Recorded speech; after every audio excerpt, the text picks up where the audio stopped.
សួស្តីអ្នកគ្នានៅនេះខ្ញុំតមេរៀនបន្តទៀតយើងពីចំណុចហើយមុនខ្ញុំបាននិយាយហើយពី file home insert ហើយ design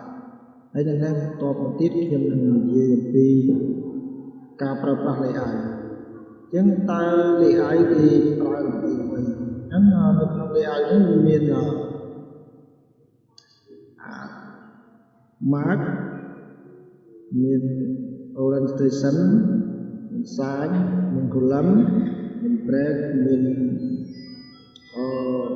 line number មាន definition អញ្ចឹងនៅក្នុងនោះដែរយើងកន្លែង mark នេះយើងគឺដើម្បីយើងសេរីទំហំកណ្ដាស់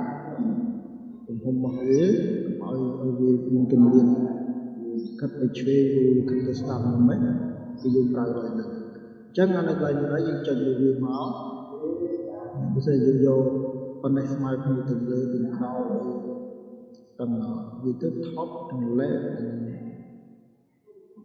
button ទាំង right ហ្នឹងយើងចុចទៅអញ្ចឹងវានឹងមានគម្លាតខុសពីមុនហ្នឹងគឺយើងលាតខុសហើយមួយទៀតគឺយើងអាចសេរីនៅក្នុងក្រោមនៅក្នុងក្រោមនេះយើងអាចសេរីយកថប់ទៅយកប្រមាណយើងអាចចុចលេខក៏បានយើងអាចចុចសញ្ញាព្រួយជំដបក៏បានមិនបន្ថយចុចសញ្ញាព្រួយខាងលើវានឹងទៅលើអញ្ចឹងថ្លៃនេះគឺប៉ុណ្ណាទៅមកយើងចុចអូខេទៅ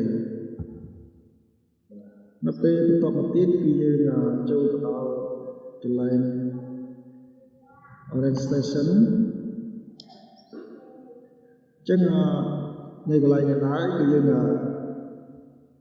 មានតែពីរទេគឺមាន port ហើយនិង lane អញ្ចឹងបើសិនយើងចុច port ក្តាស់របស់យើងគឺបញ្ឈរក្តាស់ពីកៅរបស់យើងគឺបញ្ឈរហើយបើយើងចុច lane ក្តាស់ពីកៅរបស់យើងគឺដេកអញ្ចឹងតមកទៀតគឺនិយាយពីសារគឺមាន letter មាន A5 A4 អញ្ចឹងនៅក្នុងកិច្ចការនេះគឺយើងប្រើ A4 គឺស្តង់ដាររបស់គេគឺ A4 គឺយើង letter ហ្នឹងគឺយើងអត់ប្រើទេយើងប្រើ A4 ជាទូទៅប្រើ A4 អញ្ចឹងយើងចុចអូខេចុចលើប្រើ A4 ហ្នឹងអញ្ចឹងយើងបានជា A4 បន្តមកទៀត column កន្លែង column នេះគឺយើងចង់ឲ្យក្តាស់យើងបែកជាពីរឬក៏ជាខាងឥឡូវយើងចុច column អញ្ចឹងខ្ញុំមើលជាឧទាហរណ៍មួយមកចូលទៅកាន់ទឹកថ្មីនេះគឺយើងប្រើ column អញ្ចឹង column មាន1 2មាន3មាននេះហើយមានបន្តិចហើយនឹងយើងអាចមក column ច្រើនទៀតប៉ុន្តែនៅក្នុងនេះដែរខ្ញុំប្រដាក់និយាយទៅពី column ទៅពីរទេអញ្ចឹងខ្ញុំចុចលើហ្នឹងទៅបាក់ហ្នឹងគឺវាបែកចែកទៅពីរហើយបែកចែកទាំងអស់ចែកទាំងអស់អញ្ចឹងខ្ញុំថយវិញនៅពេលដែលខ្ញុំថយវិញខ្ញុំចូលដល់កន្លែងទៀតកន្លែងនេះដាក់ break ទៅទៅសំខាន់យ៉ាងម៉េចអញ្ចឹងដើម្បីការប្រើប្រាស់ break ហ្នឹងយើងចុចទៅលើ break មកមានរូបជាច្រើនអញ្ចឹងនៅកន្លែងនេះដែរគឺយើងប្រើ continue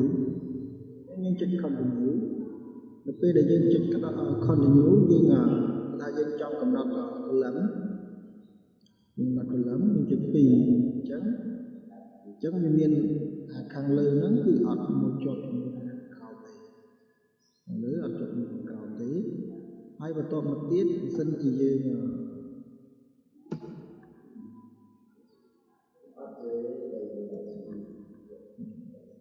នៅកន្លែងនេះដែរអញ្ចឹងនៅពេលដែលក្តាស់កិច្ចការបន្តអញ្ចឹងឧទាហរណ៍ថាក្តាស់កិច្ចការបន្តនោះគឺយើងត្រូវការបដិ ចឹងបើសិនជាយើងត្រូវការក្រាស់ដេកទេយើងចុចលើ break ហ្នឹងដែរហើយយើងយកពាក្យ continue ហ្នឹងដល់ទៀតអញ្ចឹងយើងចុចលើមកតែយើងយកក្រាស់ដេកយើងយកកន្លែង orientation ហ្នឹងមកអញ្ចឹងយើងចុចលើហ្នឹងបន្តមកទៀតគឺយើងចុចលើពាក្យ layer ដើម្បីយកខាងក្រោមដេកហើយយើងអត់ចង់ឲ្យវាមានជា column 2អញ្ចឹងទេអញ្ចឹងយើងចុចកន្លែង column ហ្នឹងហើយយើងយកពាក្យទៅព័ន្ធអញ្ចឹងនៅក្នុងกระดาษកិច្ចការរបស់យើងគឺមានតែ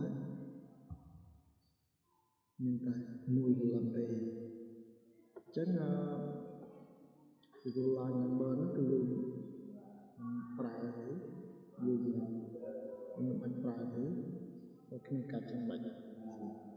អញ្ចឹងចំពោះវីដេអូនិយាយអំពីការប្រើ layout ហ្នឹងគឺសូមបញ្ចប់តែប៉ុណ្ណឹងហើយបើសិនជាបងប្អូនមានចំណង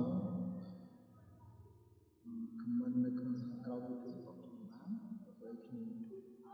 ធ្វើវីដេអូបញ្ជាក់បន្ថែមហើយនៅក្នុងការប្រើប្រាស់ដែរគឺបងប្អូនជាមើលវីដេអូរបស់ខ្ញុំម្ដងមួយដើម្បីងាយស្រួលក្នុងការប្រើប្រាស់ហ្នឹងព្រោះអាហ្នឹងអត់មានអីពិបាកអីទេតែយើងមើលតាមលំដាប់ហ្នឹងទៅគឺយើងចេះប្រើហើយការប្រើ column ប្រើ